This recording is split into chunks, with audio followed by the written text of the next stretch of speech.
I just want to make sure that I am good and live and that everything is working. Currently live on YouTube as well. So guys, just give me a second just to make sure that I am connected and that the sound is going and everything is working fine. Please just give me a second there and then we can start the show properly. Okay. It seems like we're good.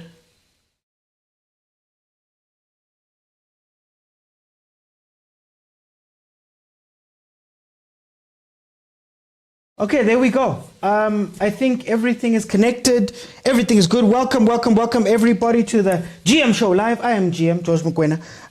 This is, a place where I speak about some of the news that has come out and some of the things that have been discussed within our football and some really eye-catching stories where I can give my opinion and we can speak about them here, and then later on in the normal show I'll allow you guys where we can have a discussion about some of these topics as well, but I felt as though I just needed to get on top of them very early. Guys, if you are new, please subscribe, please follow if you can. It means the world to me. Now let's get straight into it.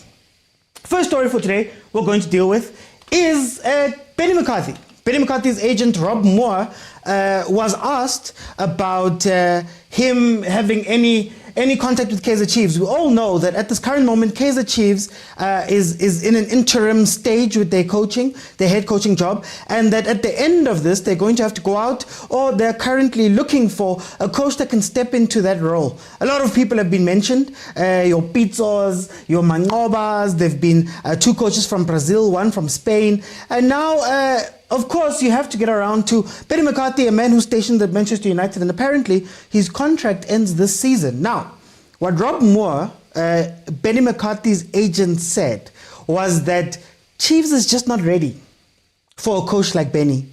Chiefs is just not ready for a coach, in his words, that is his own man, that wants to do his own thing, that wants minimal interference from the executive guys. And that he doesn't think that Chiefs would be ready for a guy with Benni's personality and Benni's wants and needs, right? And Benni McCarthy himself, he knows the South African game, won a cup with Cape Town City, came back and finished second with AmaZulu in order to qualify them for the Champions League, then butt heads with Ubab Zungu on how to take the club forward and what to do. How do we get better? Can we get better? Are you willing to give me the things that I need to take this club to the next level? Ended up falling out with the owner and was in the wilderness for a little bit before being taken up by Manchester United in a truly incredible move. Benni McCarthy has all of the plaudits. He's a Champions League winner. He was a top goal scorer, second top goal scorer up there in England. We know what he's done for Bafana. We know how well respected he is around the world. So bringing him in, I don't think would be such a bad thing. I've been vocal as to wanting somebody like Benni, right, within that dressing room. Because for me, part of the problem with the people who are coming into Kaizer Chiefs is that they are small personalities, they have small CVs, and they tend to assimilate and do what management says and do what the players want and do what the fans want and end up getting shot in the foot because they're trying to keep so many different people happy, whereas Benni McCarthy has shown that he's got a track record of fighting and saying that, mara guys, ngathi le nto eniyenzayo is not correct here, right?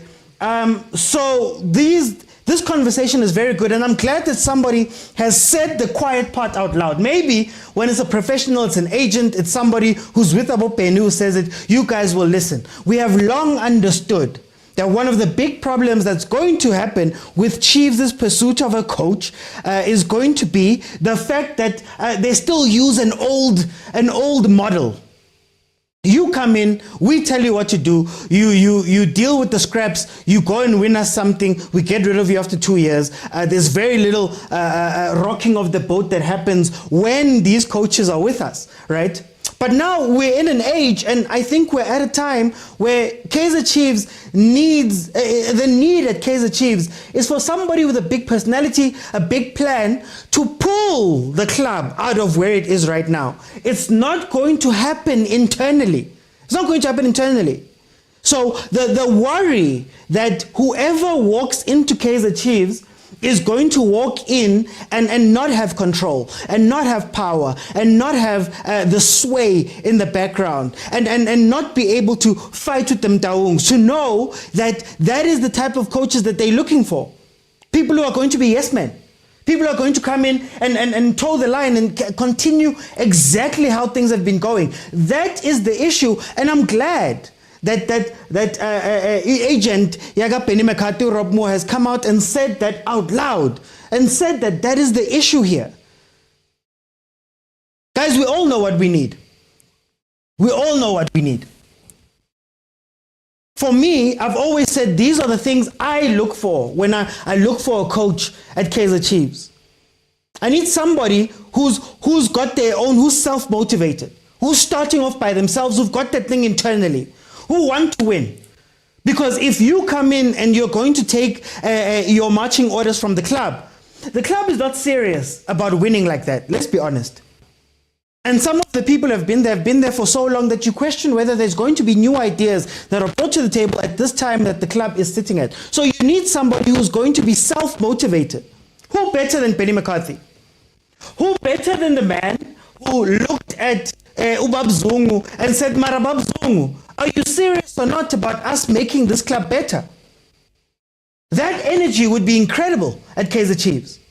You need somebody who's got who's got their own accolades. You need somebody who's bigger than the dressing room, somebody who may even be bigger than Kaizer Chiefs in a way. Does Benni not fit this criteria? Champions League winner, a top goal scorer of Bafana right now, a guy who's gone all over the world, who's won trophies, who's won a trophy elsewhere, who's taken an unfancied club somewhere. Do you think that those players would be able to hold the power over Benni that they hold over other people? And it's not just Benni. I'm just giving you an archetype. Pitso fits this archetype. Pitso does well in this regard. I think you need somebody, again, who's not afraid to get on management's toes, to step on them, to say that this is what we need in order to go forward. He fits the mold there too. He's got a little bit of experience now, so we can also look at him and say that, hey man, but what I'm taking away from this conversation is, at the end of the day, if your agent can come and say, look, they have not contacted us, but even if they were to contact us, I don't think this club is ready for Benni McCarthy. That signals that there's something bigger at Kaizer Chiefs, and I would love when we have these conversations in and amongst our friends, on the internet, wherever we have these conversations, remember that I don't think a coach will fix this. And the coach that comes in would not have the power to be able to fix. And maybe this is a South African problem. Maybe this is a South African problem. Maybe the problem lies with our teams and how they view ownership, how they view running of the club, how they view coaches, and what needs to be done, and whether they are serious enough.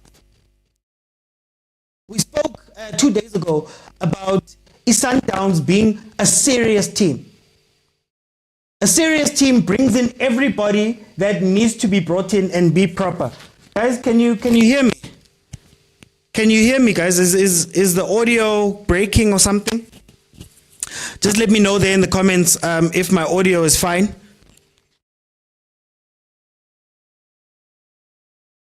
It's breaking.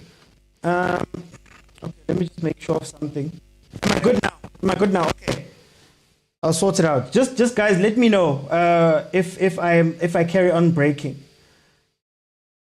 Or not, let me hold it like this. Maybe this is the problem.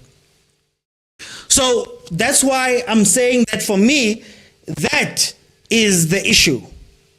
That is the issue with Kaizer Chiefs. Now, and maybe with South African football, that we speak a big game. Our clubs speak a big game. Our clubs tell us that they want to do all of these big things. our clubs come out with very good English, put out king statements and give us quotes and all of that. But what happens at the end of the day when we need them to be there, to actually put their words, their money, their resources behind these clubs? Guys, I'm going to move on to the next topic. It seems as though I'm having some issues here, guys. Apologies for that.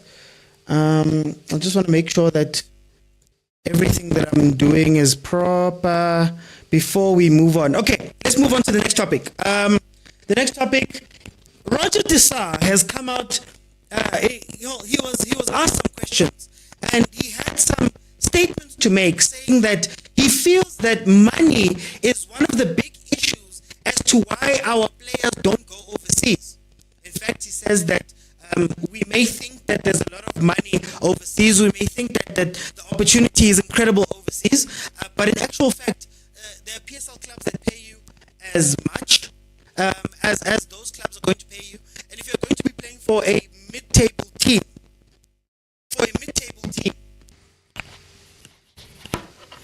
guys, let me just make sure, man. I'm not sure why it's breaking. Let me just make sure that everything is fine. Is it bad, guys? Is it bad? Is it bad? Is it bad?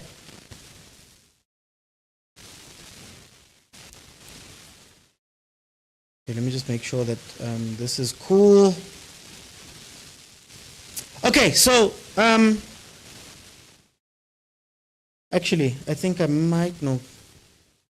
Apologies, let me just do this quickly. Hopefully that helps out a little bit.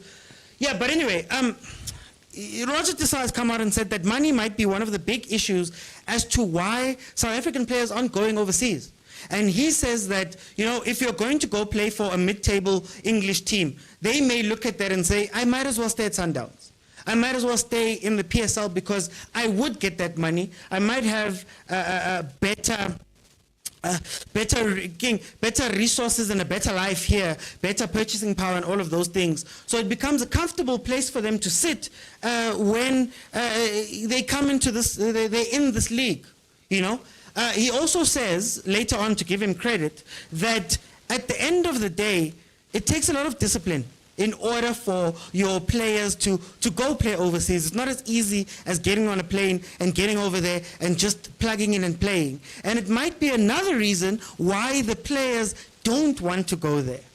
Roger Dessar, of course, former Pirates coach, former Wits coach, famously has been an assistant for the Egyptian national team in the past few years. And then also now he's in Qatar. He's one of the coaches for the Qatari national team. Now, I don't know, guys. I just feel as though our players are comfortable.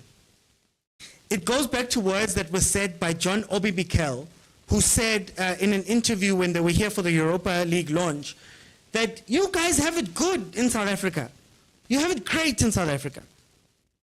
As a Nigerian, I have to leave my country in order to go make something of myself. In order to be able to get some money, I have to go. Whereas South Africans have a league where you're going to be paid well, where they're giving you the money, where you can make a very decent living, look after your family, do all of those things without having to venture out. And I think he was just saying it from the structure of the league and where the league sits in the world, where the league sits in Africa, where the league is commercially, and all of those type of things, where you can find a player that can live comfortably within the PSL spheres. And I think that is the biggest one. I don't think money is the issue. You probably get paid weekly, a lot more money, but I think it's the comfortability that comes with here. Your family is right here. Ama friends are tanda. They're all here. Abo chisanyama, abo what uthengela imoto. But more importantly, you know, you can be a very big player in our league. Got 6 goals. 6 goals as a striker can get you a move to Kaizer Chiefs, can get you a move to Sundowns, can get you a move to bigger monies. 6, 7, 8 goals. You don't have to do a lot in order to be loved. But more importantly, you're not under pressure. Guys, when we look at our league, how many pressure situations can we say that these players play in a place where there's a high demand on you? Where you are expected to do so much. You're expected to sing for your dinner. How many places in South Africa, in terms of our teams in the PSL, are places where the pressure is high? Now imagine trading that to go overseas to a place where they speak another language, to a place where they've got other players, to a place where you are the foreigner. You might not get game time. You might not be able to play. You might not be able to do anything. That lack of comfort. I think that is what is holding our players back. That's why they don't want to go overseas. That's why they don't want to go and go do all of the things. In fact, that's why they go and come back. John B. Mikel said it. I cannot afford to fail when I get to Europe. Cannot. It's not a possibility that I must fail when I get that side. I have to claw and fight and train and do all of those things because my family's livelihood depends on it. What of players that know that, you know what, we can go back home? No, as in ngiyashisa ngapha. I don't understand them. The fans don't like me. The weather's different. That is different. You know what? Let me just go back home. Think about your Bernard Parkers, respectfully. Think about your Keegan Dollies.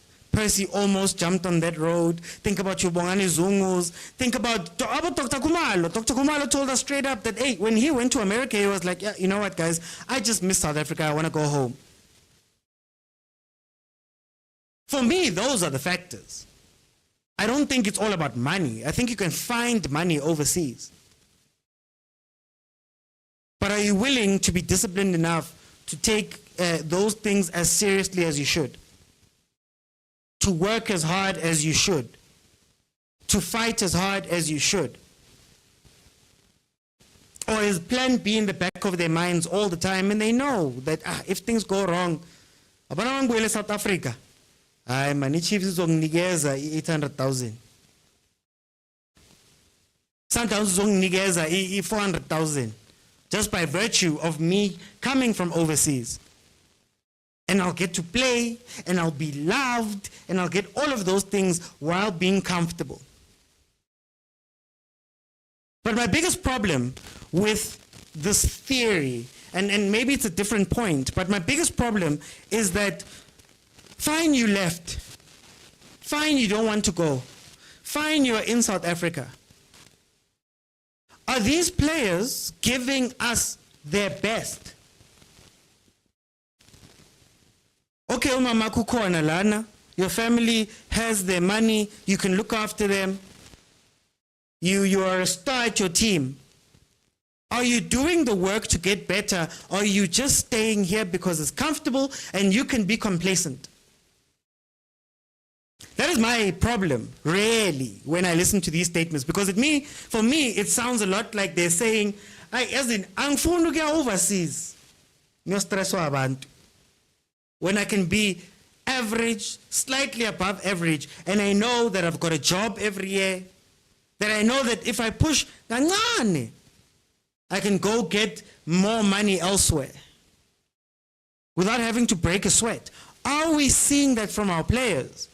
And does that make our league weaker for the fact that they know it's comfortable here?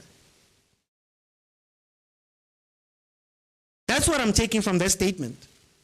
I put a video in our WhatsApp group about Kylian Mbappe speaking about the sacrifices that he had to make, leaving home at 12 years old and leaving his family and doing all of those things. Guys, to be the best, you sacrifice.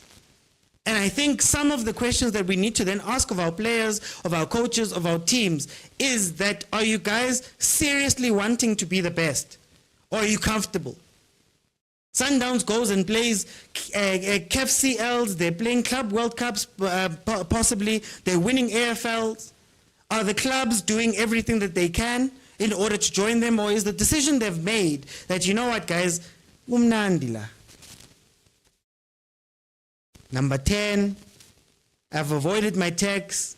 Number 10, you know, I'm not going to get relegated. I'm not going to put in more than I need to. We just spoke about Benni McCarthy just previously, where Benni McCarthy was looking at Bab Zungu and saying, oh, Mara Bab Zungu, I want to take this team to the top of Africa. Are you with me? Ended up with Benni McCarthy leaving.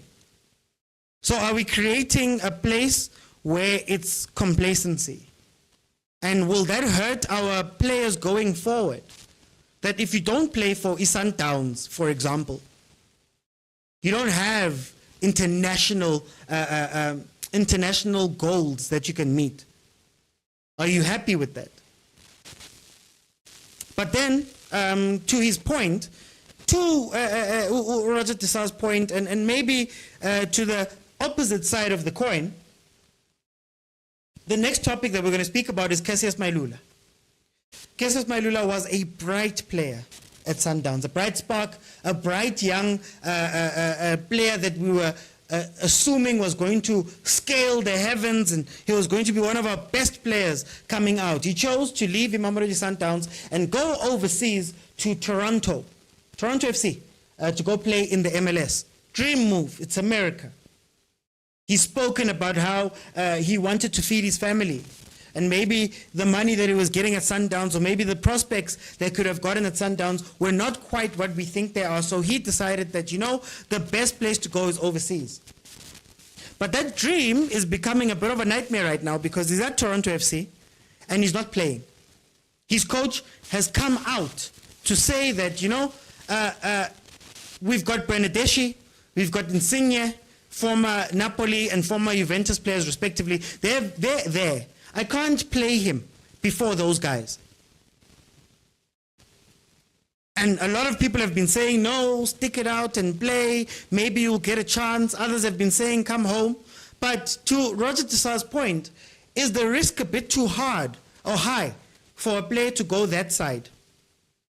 That maybe it's not going to work out for you. That maybe you were just too eager to go that side and things are not working out, and maybe it would have been a lot better for him to stay at Mamelodi Sundowns, have another 2-3 years at Mamelodi Sundowns, play your CAF Champions Leagues. He was going to be one of the starters, if I'm not mistaken. Maybe Ribeiro's not here, if not for him leaving. You get to play the CAF CLs, you can play a Club World Cup most probably, you can do all those things while being comfortable at home in South Africa. And should Sundowns need to get rid of you, I'm sure there's other people that will pick you up immediately. But again, I think this Cassius Mailula situation points to a far bigger issue within our football. Our agents, our managers, are they in it to create long-term opportunities for these players? Or are they in it for a quick buck in a new league, and then we might never see this player again? He might never get to those heights. He might not develop to the point where we want him to develop to in order for the country to be to benefit from a Cassius Mailula. Is enough work being done behind the scenes to make sure that these players are going to teams that are going to be good for their future? You know, maybe it's because I watch a lot of American sports, and it's not to say that they're perfect, but when you hear their agents speak about their players and why they're moving players here and there, you can see it's a game. Okay, we're going, here's Toronto FC, they've tabled an offer. They've already got Insigne, they've already got Bernadeschi. What are our chances of us playing, especially because this team is a relegation team? They might be looking to survive every single game. So those players that they're picking are going to be the top guys. When we look at the other teams, okay, Uplom, Salt Lake City, you know, you've got a South African coach, Bradley Cornell, right? He's the head coach there. So he's got maybe a soft spot for South Africans. Then he goes that side, and he also sees good time, man. They've got a shortage about City ngangena man, ngangena corner. I've got a South African coach. They've got a shortage. I can get something there. That's the thinking that I'm hoping, or I believe that agents are looking at. But now you look at Mailula, who's gone over that side, and he's not getting game time. You look at Abo Musliamedi, left and went to Cyprus, if I'm not mistaken. Nai, imali khona, ngisainile, yo kumnandi, this is my new life. A few months later, he's back. Or he had changed clubs, then he's back. The list is long. Abo Parker, Abo Zungu not getting their chances, even though Zungu might have messed it up for himself. But Abo Zungu, are we built? And is our scouting, our agents and managers built to create long-term opportunities for these players? What type of scouting is being done?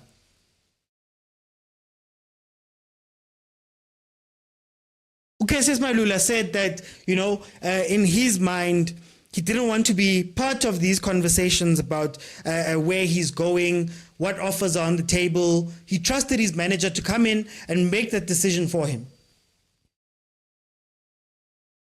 Are our players also to be looked at here and maybe not to be let off the hook? Should we look at them and say, Cassius, it's your future. Manager yako ikulmile sharp. But did you do your own research? Did you listen to the other offers? Did you know all of these things beforehand? And should you have known all of this? And is this part of the player education part of football that's lacking? I have so many questions about these moves, but it's not the first time. In fact, you see it in our league, let alone going overseas. You see it in our league.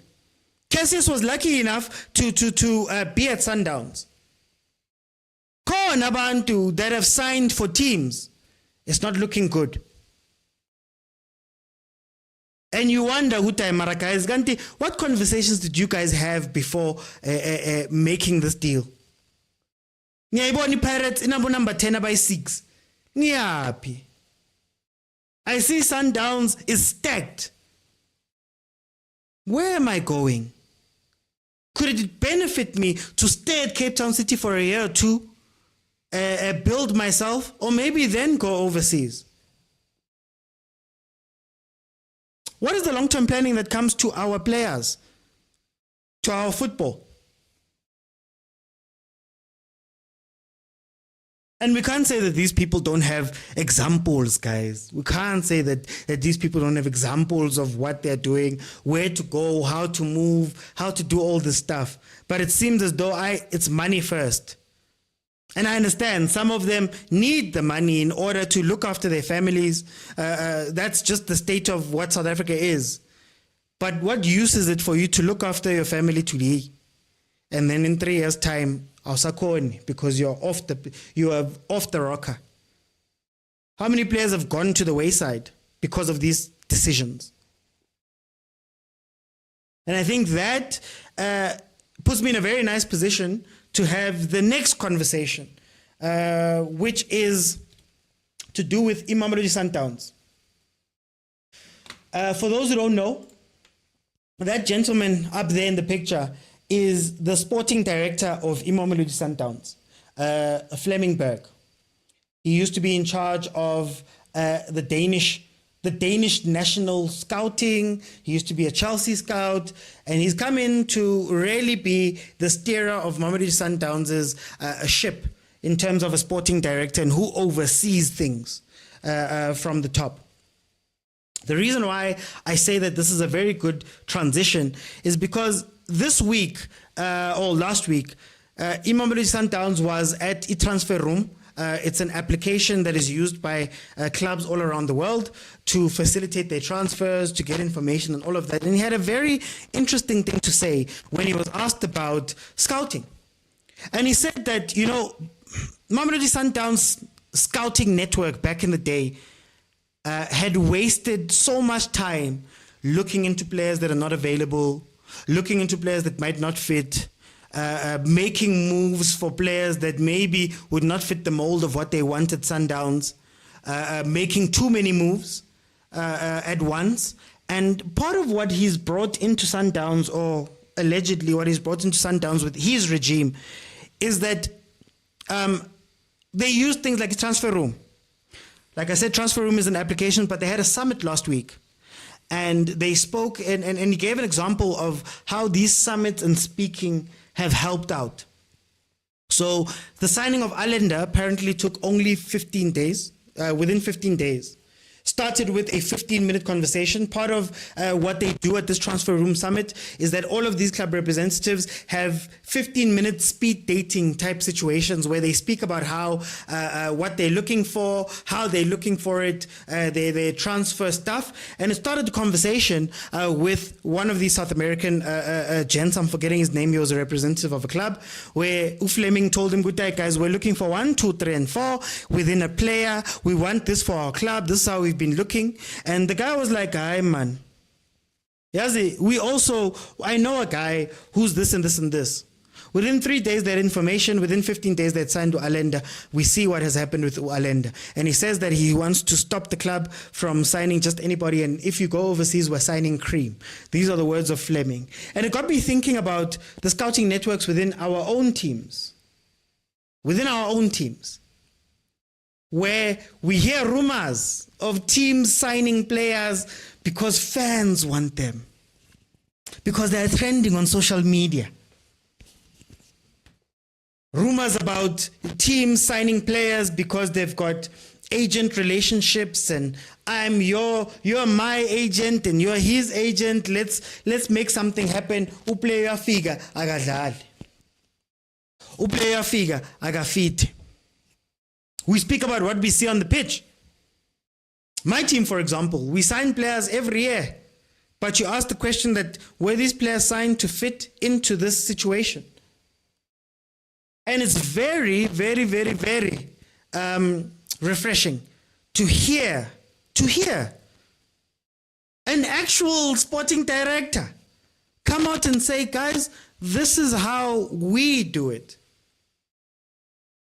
It's need driven. I didn't know Allende before Allende signed. We couldn't have called for Allende on Facebook, on Twitter. We couldn't have called for Divine Lunga. The players that are coming into Sundowns right now, Abo Ribeiro.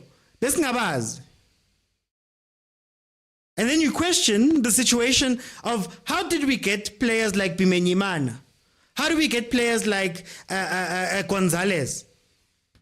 Not to say that they're bad players. I don't even want to say they're bad players. I want to say that they have not fit into what was meant to happen there. Same overseas signings, same regions. What is the difference? And again, I want to point to this when we speak about Benni coming to Chiefs and his agent saying, nah, I don't think Chiefs is ready. When we speak about Cassius Mailula going over to Toronto FC and Shem, he hasn't been getting game time at all. When we speak about the wonderful signings that Sundowns makes out of the blue, what are our teams doing when finding players, when finding coaches, when doing all of these things? Is it for the betterment of the club as a whole, or is it just, man, hey, we need to move some money this season to make people feel happy. We need to bring in some new players so that it feels like we've done something this season. Yeah, that guy has just left a big team. We need to bring him in. I don't know if he's going to fit, but we need to bring him in because he's a big enough name that it looks like we're serious. Instead of for us saying that, is this moving our football forward? And I want to say another thing. I don't think it's also about budget.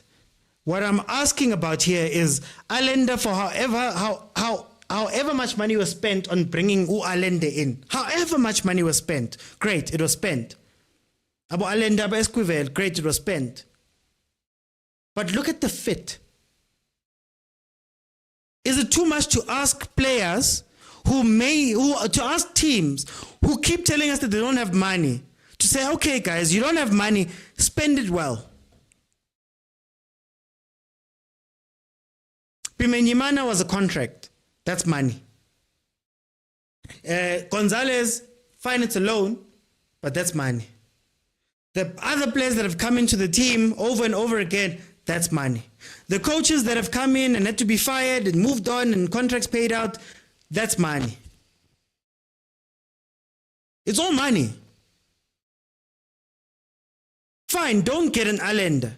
Can you get me somebody that's going to fit into the philosophy of what you're doing? Because the most important part of this conversation, guys, is that Fleming went to this transfer room knowing exactly Guti and their scouts and their team, they've spoken, they've come to grips with, we need this, we need that, we need that. He went to these things and could have a 15-minute conversation, knowing exactly what they need, knowing exactly what they want, knowing exactly who to bring in, knowing exactly what bashota gupi. And within 2 weeks, within 3 days, they had all the information regarding Allender. Within 2 weeks, the player was signed, and he came in and he plays.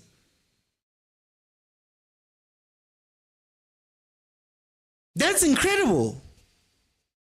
Do people at Kaizer Chiefs, do people at our PSL clubs know what they want? Let's start there. Do we know exactly ukuthi sifuna ukudlala ini? 1.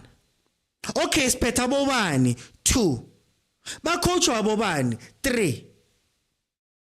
Sishota gupi. 4. Do we even know, guys?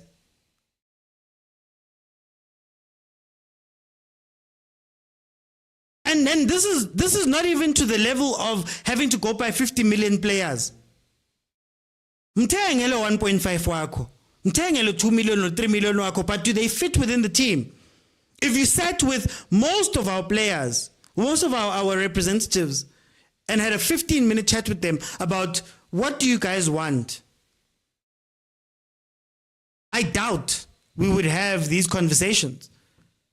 There's a reason why it seems as though most of our signings, it's a rush and it's based off of Facebook and Twitter and social media. So are they doing the best for those clubs? Now Swallows. Let me not use Chiefs.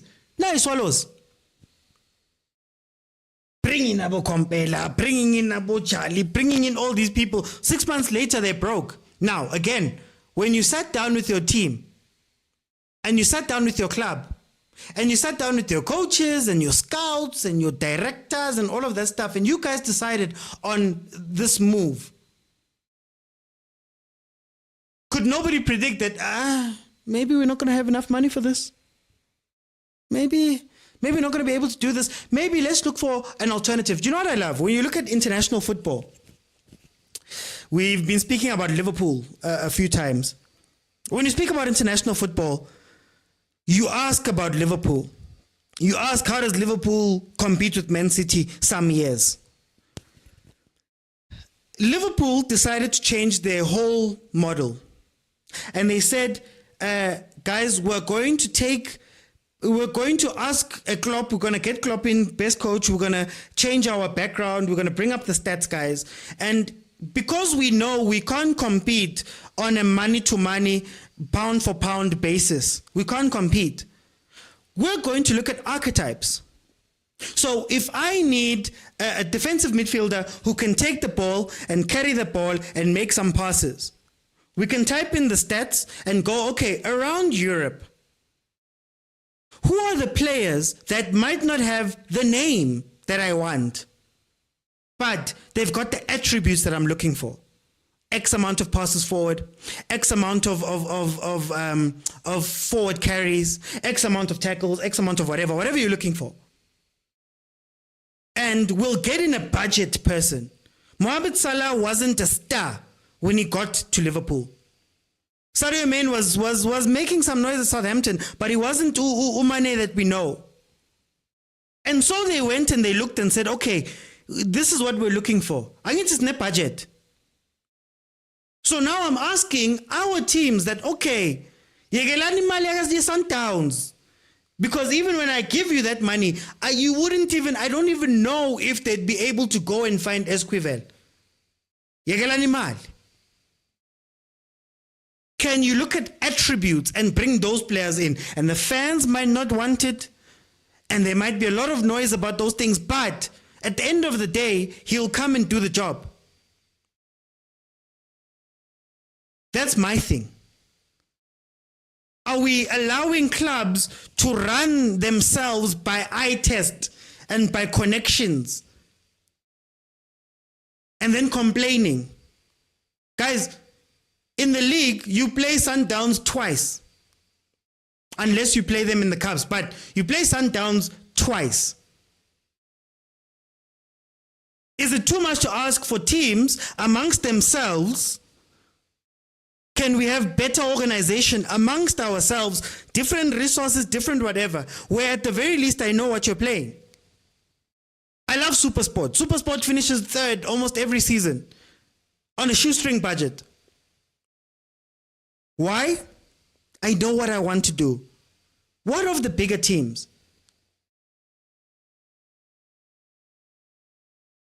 And that was very interesting. That's all. I was just pointing to the fact that here's his sporting director, says Sundowns, coming out and saying that, guys, in the past, we've been taking too many risks on signing so many different players on the assumption that they might work out. Sometimes we may even spend too much money, too much time and resources going out and scouting players that they're not even ready, they're not even available to be signed by us.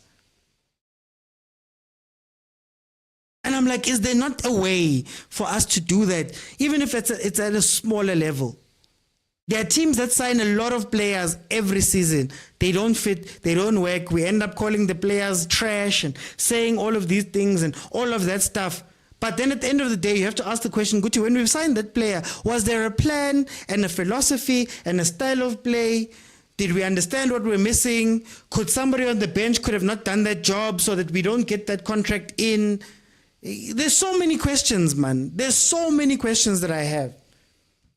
And for me, it's not even about the value. I don't think there's the value question or them being cheap or expensive. My whole point is, again, Sundowns shows you what it looks like when you have serious people, you have a serious team where you are looking first and foremost for the good of the team, whatever the money is. Because a lot of our teams have wasted money, wasted our time, wasted our support, wasted a lot of these things. But anyway, guys, thank you guys so much for joining me. For those who are just joining, it will be available on full on YouTube. We spoke about Benni McCarthy's agent saying that Chiefs is not ready for a coach like Benni. It wouldn't work out. We've spoken about Roger Despa saying that some of our players, money might be the issue, that some of our players don't go overseas for, but they're also not disciplined. We've expanded on that a little bit. We've spoken about Cassius Mailula as an example of maybe it going wrong, and asked the question that, guys, when they go overseas, has enough adequate work been done to make sure that the player's future is set? Or are we just throwing them into deep waters and expecting them to swim out of the blue, and we wonder why they come back, and maybe our players are too comfortable in South Africa? And then lastly, now we spoke about Mamelodi Sundowns and a brief glimpse into how they do their transfers and some of the methodologies that they have behind. Guys, we're going to have the normal show at 7 p.m. That is where I open it up and we have discussions. Bafana played yesterday, an incredibly entertaining match. So we're going to talk about that a little bit more. If you have not followed, please do me the favor of following. And then also support my content, guys. Support my content. I put on content on TikTok. There's content on YouTube all over the place. It's not just this. I also do shorts and longer videos. So please, support on that side. And also, I love hearing from you guys. I created a platform. There is a WhatsApp group where we have a lot more conversations in depth, where I learn things every day, where I'm wrong, even where we have conversations with some really passionate people that are really knowledgeable about football, where we can all learn from each other. If you want to be part of that WhatsApp group, head on over to YouTube, click on subscribe, click on join. You'll get access, and we can speak to each other 24/7. Guys, Ziawa in that group. My voice note, my picture, my video, we go back and forth, we banter, no time limits even. It's a very interesting place to be. And also Fridays, you get to hear from those people because Friday shows are theirs. We do a call from the WhatsApp group. You can watch us speak, but then to take part, you have to be a member. Guys, thank you so much. Follow. I'll see you guys then tonight at 7 p.m. So kulmange bafana bafana. Thanks for joining me, guys. Bye.